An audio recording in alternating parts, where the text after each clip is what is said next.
So, folks, that big question, Kiski hai Delhi? Who is going to be the king of Delhi yet again? So much has been happening, so much is being spoken about, allegations, counter allegations. Ultimately, of course, the election will be settled on the 8th of February when the counting takes place. But one man who always joins us before every elections and gives us some insights, rightly, wrongly, I don't know.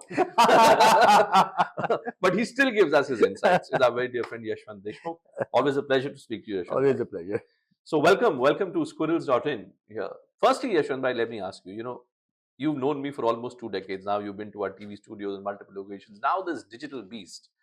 When you map the electoral preferences of people and when you look at the approach of the media, do you find some correlation there? How both are changing?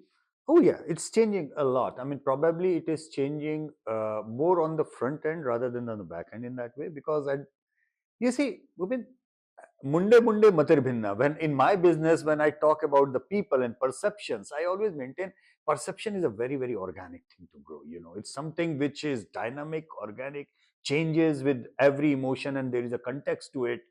You see, for example, like Delhi itself. When you are talking about Delhi right now, uh, I just can't help but remember in '98, प्याज के आंसू रोए थे BJP ने. And when we were doing the exit polling in this city, we were out in the field. I used to go in those days personally myself interviewing, and then there was a split. And I remember, because at that point of time no TV was there. I mean, we were doing. We were the beginning. It was the beginning, and we were doing it for the print media. And print media deadlines are pretty steep. I mean, the front page goes, and at that point of time, we had to rush to the Bahadur Shah Zafar Marg.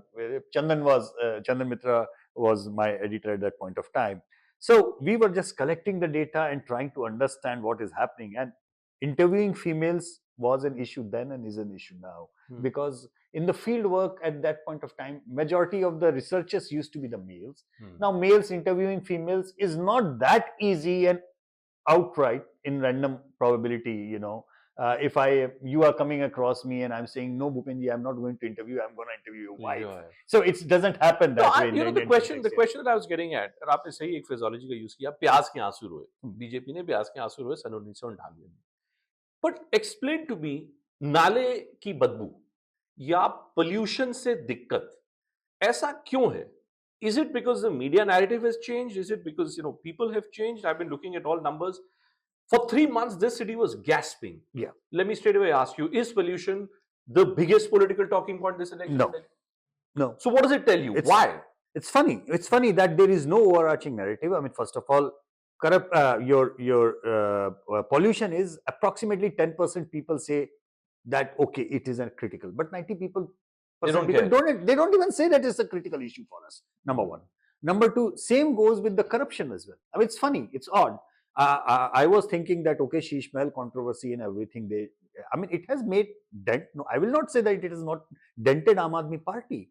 But when you talk about them, they say that it's not really the issue for us, because everything is in context. When you talk about perception, public perception, they say with a context that, okay, we understand Sheesh Mahal is the thing, but what did the Sheesh Mahal prove?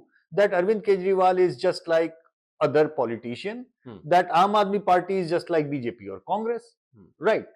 So it doesn't really matter. It doesn't prove that BJP and Congress are better than Aam Aadmi Party. It doesn't prove that BJP leader or the Congress leaders are better than Arvind Kejriwal. Arvind Kejriwal is like them, so that from the high moral pedestal he had to climb down. It's not an issue. Is this unique? Is this unique only and only to the national capital? We call it the Delhi Code. Yeah.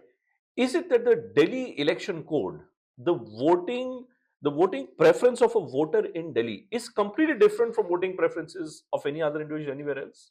Delhi is unique in a way that you are looking at a city where you also have municipal corporations. So it's not that the local issues are reflecting on the national issue or like that.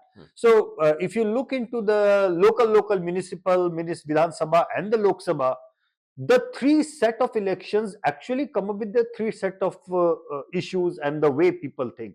Delhi is probably one state in India which has the largest population of the split vote.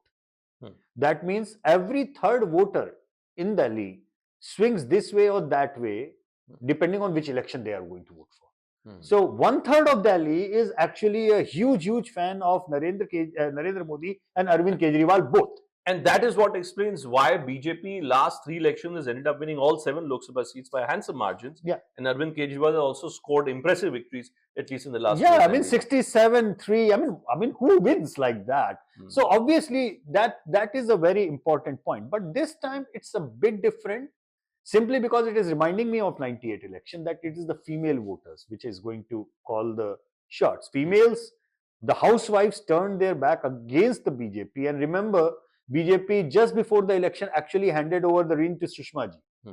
Understanding very well that okay, it is the female voters which are upset, and Sushma ji's image will. But even then, once they were in, because in front of Sushma ji, it was Sheila Dikshit ji, so that female card was nullified. So today it's what, we with our team, we went to several Jhuggi Jhopri clusters around Delhi. We went to Kalyanpuri, we went to Trilokpuri, we went to Jahangirpuri, areas around Azadpur and all. And we saw that people by and large, particularly this women voter question that you're talking about, were reasonably happy with the volume of freebies that they were getting. However, there was an ambition that we want more. कि पानी मिल गया, बिजली मिल गई, education मिल गया, लेकिन भैया झुग्गी से बाहर नहीं निकाले. Does it then point you to a very different transactional nature of a Delhi voter? Oh yes, it is very transactional of sort. I mean, and you can't blame them, because 1/3, almost 35% of Delhi is bottom of the pyramid. People do not talk about much. Delhi, unlike Mumbai has an underbelly. Everybody says slums, blah blah blah blah blah, like in that way. But Delhi's low income group, bottom of the pyramid, doesn't really get talked about. Thankfully, maybe because there is no mafia culture in here. So Bombay, it gets romanticized with the mafia and the slum and that kind of storyline. We do not have it, but they don't really get talked about. But the fact is, 35% of Delhi is bottom of the pyramid. For them, this free electricity, free water, free medicine, these things matter. Problem with the BJP is that for the last so many years, they ran a campaign against the freebie culture. The Revdi culture. Revdi culture. Now, today I was watching the front page, full page advertisement of the BJP. The first thing that they had written right on the top, हम ये समाप्त नहीं करेंगे, हम इसको बेहतर करेंगे. So they were forced to take a U-turn on this Revdi culture, because they understood that, unless, and these are big number of Dalit voters, low income group Hindu voters, who very loyally vote for Narendra Modi as far as the Lok Sabha elections are concerned. But they do fear that if BJP comes to power in Delhi, they might just do away with these kind of freebies. So let's just break it down. In the context of the male voter psyche in Delhi versus the female voter psyche in Delhi. If you look at the 3 manifestos which have been given, whether it's the BJP or the Congress or the Aam Aadmi Party, pretty much it's freebies raining all around. 2,100, 2,500, 3,000. Everybody's promising, free education from whatever, undergraduate level to PhD level. So there's not much to choose between. There's not much difference between the three parties. However, in your election tracker that you do, is there a difference that you're picking up between a male voter psyche versus a female voter psyche? Oh yes, huge difference. Like in male voters, right now it is statistical tie. Some days we even get the data where BJP actually scores over Aam Aadmi Party. In the male voters, 1-2%. I mean, sometimes it is 43 each, sometimes BJP goes to 45, AAP is 43, and like that. Sometimes it is the other way around. So it is a statistical tie. But as far as the female voter is concerned, there is still a significantly big gap. I mean, almost like 8% gap for Aam Aadmi Party. Would you say it's 50% plus? Yeah. In favor of the Aam Aadmi Party among the female voters. Now, we were when we were doing the tracker, we were very mindful of the fact that female samples are, as I said, 25 years back also the same problem was there. So is today, female sample. But the only thing that we have learned in 25 years, that now we have put in a complete team of female researchers who are going in the field every day and only talking to female voters. So that is something which we are doing separate, and we are just keeping a track of it, just because to understand that BJP said we'll give you 2,500, Aam Aadmi Party said 2,100, so 400 difference. Another thing is that BJP has implemented this in Madhya Pradesh, the laadli behan, in Maharashtra, like that, right? So they have a proven track record of that we have done this. So why should a woman in Delhi not not go support for that. That's what we are trying to keep a track. That is it something like if BJP says 2,500, so women will say that okay, they have already done in Madhya Pradesh, they would do it here. Let's go for it. But what is happening? It's not really making much of a difference. That's what's surprising me at this point of time. Maybe because larger freebies, if you look into the free electricity or water, or for that matter free medication, mohalla clinic thing, that is something which has been more useful for the females, maybe. And because Kejriwal managed to deliver on these things, there is a kind of understanding that okay, he has delivered this, he will deliver that as well. But that doesn't mean that Aam Aadmi Party is everything is pink and they are like swaying and they are cruising across 700 miles an hour kind of. No, it's not happening. They are having their fair set of problem, and the problem is arising actually for them by virtue of their success in municipality election. Because till 5 years back, all this garbage problem, gandagi problem, everything in Delhi that was wrong, they could blame it on a BJP for being for running a absolutely garbage of municipal governance. But now they cannot blame the BJP. So the problem for Aam Aadmi But Party, is it becoming an issue? It is. It The is an lack issue. of sewage lines. You know, I heard Arvind Kejriwal the other day talking about how till the Aam Aadmi Party came into power in Delhi, he was arguing that there were no sewer lines in the irregular colonies, you know, the non-regular colonies. Now, apparently sewer lines have been laid down. So, is it that the voter in Delhi is today that voter so mature, so evolved, that he thinks, okay, I'm getting some freebies from the central government, quota. Let me not put all my eggs in one basket only. So let me keep voting. Yeah, I mean, of course, the they Aam would Aadmi they Party would here in like Delhi. them to compete. Why would they not like to get the best of the both worlds? I mean, who is stopping them? Besides, BJP doesn't have any face which they can bank on as a very very dependable alternative to Arvind Kejriwal's face, you know. But the core thing that BJP is contesting the election on is basically their organizational strength, and that is one thing which we have to be very very mindful about. Having said that, I think the issue with Aam Aadmi Party is not just the Sheesh Mahal and you know, their anti-corruption crusader image going down. I think somewhere after winning the municipality election, the day-to-day things that irritate people, they're not getting a control on they are not getting a control on that, and that is what something which is bothering them. Let me ask you, just on, you know, because I think that's a very very important point that you're making, Yashwant. Is it true? I found some resonance in certain areas when I went around Delhi, that there was awareness of this fact that at the end of the day, all files in Delhi are to be approved of by the Delhi Lieutenant Governor. In your tracker, is there a mood appraisal of sorts the Delhi Lieutenant Governor as well? What do people think of it? No, LG is non-issue. I mean, just like Sheesh Mahal is non-issue, I mean, Aam Aadmi Party will find it very nice. Similarly, they will not find it very nice that LG is non-issue, because people in this city remember Sheila Dikshit working under LG of Atal Bihari Vajpayee and NDA government, and there was no problem whatsoever. So when the AAP tries to build this narrative, you know, we wanted to do this, we wanted to clean these nallies, but the LG Saab is not signing on the file. You don't think it works? No, it doesn't work. Just like BJP's too much emphasis on Sheesh Mahal is not working as such, they would have loved to work.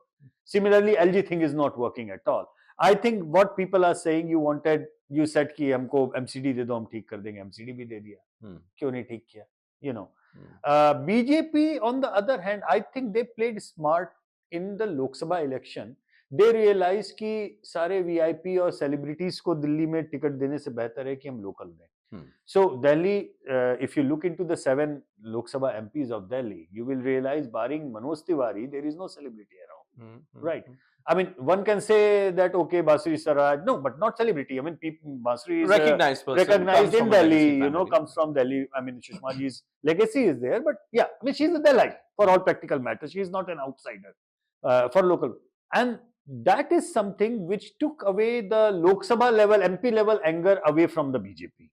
You know, so that is something which they smartly did. What Aam Aadmi Party, but what they did not do very smartly is that somehow in the Sheesh Mahal and this thing, they got swayed away with that. They felt that they got something against Aam Aadmi Party and Kejriwal, which is like very good in narrative, and like yes, it did demolish the halo, the halo. Yes, that is right. But is that the main issue? No. Main issue, people were irritated with the garbage, with overflowing nalis, with overflowing that. And somehow BJP did not pick that up. I don't know. I mean, I did not see as a much of a campaign. So in would that it way. be fair to say then, Yashwantji, since 2014, you look at Narendra Modi, on multiple occasions, the opposition has attempted to pin him down on the question of corruption, the Rafale deal, the electoral bond case. It just doesn't stick on Modi. Would, after 10 years of governance of Aam Aadmi Party, would you say that Arvind Kejriwal is the other leader on whom this corruption It doesn't question, stick. it doesn't Yeah, sustain? it doesn't sustain. Doesn't stick on him. That is true. I mean, that is actually true. It doesn't stick on him. At best, they will say that okay, he has become a regular politician. Election लड़ने के लिए पैसा चाहिए होता है, and like that, those kind of thing. So basically, that part is okay, but there is nothing to say that we have run this question multiple times. Do you think Kejriwal is corrupt? So hardcore BJP kind of voter, they will say that he is corrupt, he is not a good person, like that. But a significant majority of Delhi, So on a scale of 10, yeah, where would you rate Kejriwal as a corrupt leader? How many people would agree with that? I mean, if 10 is the most corrupt and like that, he was 5 years back, he was at 1 or 2, as being very, very honest. Right now, it would be 5, 6. 5, 6. So Okay. that's if you compare, that's a huge in that way. But 5, 6, everybody is 5, 6. So the BJP's campaign that Kejriwal is corrupt. Okay, he is as corrupt as you. I mean, if that makes sense, it's not that you are less corrupt than him. So it's that kind of thing which is. Why do we hear? I must ask you to respond to this. Most BJP leaders that I speak to tell me that irrespective of the outcome of the elections in general, they are sure of outcome of one election, which is Arvind Kejriwal's constituency, which is New Delhi constituency. In your assessment, do you think Mr. Kejriwal can lose his Delhi Assembly election in his constituency of New Delhi? It's a tough question to ask in that way, but at this point, I can only say what my data is saying. As of today, I see his margins coming down, but I don't see him losing at this point. Why? Is Sandeep Dixit factor not playing out? Yeah, I mean, Sandeep Dixit and Congress is just not picking up. You see, Sandeep, I feel for him. I mean, Sheila ji is the most popular face in Delhi when we ask who has been the best chief minister in Delhi, Sheila Dixit hands down. So from that context, I feel for him. He is fighting to probably कि चलो माँ को humiliate किया तो उसका बदला लेंगे. But if you are New Delhi voter and you feel strongly about Sheila Dixit and you want to defeat Arvind Kejriwal, you would rather vote for BJP because Congress doesn't stand a chance. So it's rather ironical in that way. If Sandeep would have picked up a lot, probably, or for that matter, if Congress would have picked up a lot, say polling around 15% in Delhi, it would have been impossible for Aam Aadmi Party after So that. I'm just trying to correlate. On one hand, you're saying that, on the question of corruption, Arvind Kejriwal may have slipped from number 1, number 2, most honest to maybe just like everyone else. You look at the Congress's campaign, Ajay Makan practically on a daily basis is bringing out some, valid evidence perhaps, that Mr. Kejriwal has some serious questions of corruption to answer. Do you think the Congress is just not managing to put out any narrative other than simply saying Kejriwal chore? बर्बाद कर दिया ना यार. 4 साल, you see, Ajay Makan did run a brilliant campaign against Aam Aadmi Party. All this liquor scam and everything, it was the Congress and Ajay Makan who were doing the actual damage to the Congress, to the Aam Aadmi Party, not the BJP. BJP leaders were literally nowhere to be seen in the last 4 years. That's the fact, But going with the Congress in the Lok Sabha election, with the Aam Aadmi Party in the Lok Sabha election, that diffused everything.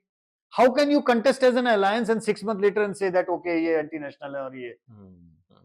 Doesn't work that way, So I think going with the Aam Aadmi Party during the Lok Sabha was a grave mistake. It was and they still not recovered, you feel? No, I mean, now what recovery? I mean, imagine if Congress vote share goes below 5% in this election. I mean, it's a meltdown. Then you are looking another state, you can get another state where Congress actually, once a regional party comes in as a anti-BJP space, they never cede the space back to the Congress. And just to stay with this corruption question, a number of Aam Aadmi Party leaders ended up going to jail. Mr. Kejriwal himself went to jail. Manish Sisodia was in jail. Satyendra Jain was in jail. All these three leaders today are contesting elections. Amongst the leaders who went to jail, you've told us about Kejriwal. What about the other two, between Satyendra Jain and Manish Sisodia? Do you think, I mean, are they in There is tricky no territory? goodwill for any Aam Aadmi Party leader beyond Kejriwal. There's no goodwill. There is no goodwill. Not anyone. I saw a clip Not of anyone. Mr. Sisodia in Jangpura, where he's now contesting. He said, I will get elected, I will become Deputy Chief Minister, and every person of Jangpura will end up becoming a Deputy Chief Minister. Is it, I mean, we're not seeing Mr. Sisodia in the manner that we were used to seeing him, in earlier elections. I mean, Has something changed? I mean, first of all, he was forced to change his seat. Hmm. That itself gives you a clue that the problems were there in his seat. He is running a tough campaign. He is facing troubles. I mean, the data clearly shows that it's not going to be easy for him. Not at all. Besides, not just Sisodia or Satyendra Jain or any other person in Aam Aadmi Party, the general phrase is Kejriwal ईमानदार है, उसके लोग चोर हैं. So it's like similar kind of echo you listen when we talk about national level for the BJP and Narendra Modi. Modi बहुत ईमानदार है, उसके लोगों के बारे में हम नहीं कह सकते हैं. It's like that. So that goodwill is not there. So question I was asking was that you told us clearly Arvind Kejriwal cannot lose, right? I mean, as of today. But you won't be so confident. His margins are coming down. But you won't be so confident about Sisodia. No, I won't be so confident about Sisodia or Atishi for that matter. I wouldn't be so confident because both of them are facing tough channel in their seat. Arvind Kejriwal's margins might also drop down. But a lot depends on the final day of the polling, the mobilization on the ground, the cadre on the ground, and as we have seen in Haryana and Maharashtra, and in Jammu as well. Once the RSS is back on their side, because please remember, as I mentioned right in the start, that almost 1/3 of Delhi is pro Modi and pro Kejriwal both, and that includes a substantial chunk of hardcore BJP voter as well. But this time, if RSS has decided that nothing doing, we are going ahead with anti-Kejriwal campaign or pro-BJP campaign, then this is troublesome for Aam Aadmi Party. So what do you think is going wrong with Atishi, who's attempted to make a name for herself as this educated leader, woman leader? Ramveer Viduri, for instance, made some allegations against her, and there was a sense that maybe she was beginning to get some kind of a sympathy vote. You don't see that happening in Kalkaji? No, it is happening in the upper middle class, but surprisingly in the lower middle class section, which Aam Aadmi Party should be winning in any case, but then a lot of muscle power will we win. The BJP candidate is known to have some. So the polling day, it's not going to be easy. Atishi will have to work hard to ensure that she gets a really good turnout from the middle class. The last point I want you to clarify for all our viewers, Yashwantji, is there is a feeling that in a 70-member assembly, where constituency sizes are also very small, you could have a scenario where margins could be very slender. Oh yeah. In your understanding, is this going to be an election where whoever is winning will end up winning only and only because a substantially higher proportion of these closely contested seats will have to be won by the winning party? Yeah. I mean, ballpark speaking, say example, I can say roughly about 40 seats are safe margin seats right now in Delhi, and 30 seats are pretty much up in the air. Across the board? Across the board. So out of 40, where as on today, a party, whichever it is leading by more than 10% points, that I will call it a safe seat in that way. 30 seats, still the margins are lesser than that, and that can go haywire. So 30 seats are pretty much in contest. Yes, one thing is the 40 which are kind of clear, Aam Aadmi Party is almost about 30 ballpark and BJP is about 10. So that is there, but that doesn't mean it is a safe march. Yeah, because those 30 seats in question can make the BJP 40 as well. Well, I mean, there is a WhatsApp joke as well, sir. बहुमत किसी का भी आए, सत्ता तो BJP के पास ये भी होता है, which is a post-election scenario. बहुमत किसी का भी आए, सत्ता उनके पास में होती है, लेकिन दिल्ली एक जगह ऐसी है जहां पे न केवल बीजेपी को हार का सामना करना पड़ा, 2 चुनाव, बहुत करारी हार का सामना करना पड़ा. वो करारी हार वाला हिसाब किताब is no more there. I mean, you know, that kind of sweep is not. That's gone. That's gone. That is not going to be there. But still, Arvind Kejriwal is the person to beat for the BJP. That's one, you know, sore item on their menu that they haven't figured out कि इसका इलाज क्या है. It's like that. But having said that, in the last 6 months, we have seen elections, 3 particular elections. I mean, not just Haryana and Maharashtra, but please remember also the Jammu region. Yes, you know. And we all know that Prime Minister Modi was not at all in the forefront of that campaign. So basically, these elections, BJP managed to win without Modi, if I may. I mean, you know, it's a kind of thing. Modi was not the factor in these elections. And is that a conclusion that you derive in Delhi as well? BJP has somehow understood that if they do not have any answer to Kejriwal, then they have to go back to the basic and their Sangathan and their organizational capacity. So it is the RSS which will contest, the organization which will contest, and that is where I think Aam Aadmi Party will have to be very, very careful in that way, because they cannot take it lightly. And I always tell to some of my friends who are diehard opposition supporters, I tell them that, you know what, for almost like 10 years, their conversation was, Modi की popularity के कारण जीत रहे हैं, एक बार मोदी को हटा दो, देखो गिर जाएंगे. You know, now the thing is that, now you are saying, देखो मोदी की पॉपुलैरिटी इतनी गिर गई कि बीजेपी ने और आरएसएस वालों ने उनको महाराष्ट्र में और हरियाणा में यूज ही नहीं किया. Okay, I don't see a silver lining for you. First of all, his popularity is not down, number 1. Number 2, if they can win so decisively in Maharashtra without Modi, is that a good sign or bad sign for you? I mean, you know, that simply means this entire momentum of this BJP juggernaut has been consistently relying on Modi's popularity, but at this point of time, it's just in momentum. Okay. You know, so they need to be careful about it. So we hear from you very, very clearly, halo of Arvind Kejriwal is gone. He still remains the numero uno leader of Delhi, but he's clearly not in a position, according to you, as of today, where he could be expecting some massive sweep for the Aam Aadmi. That is true. I don't see a massive sweep, but he remains in the lead. Okay, Yashwant, always a pleasure speaking to you. Thank you so much for joining us. Thank you so much.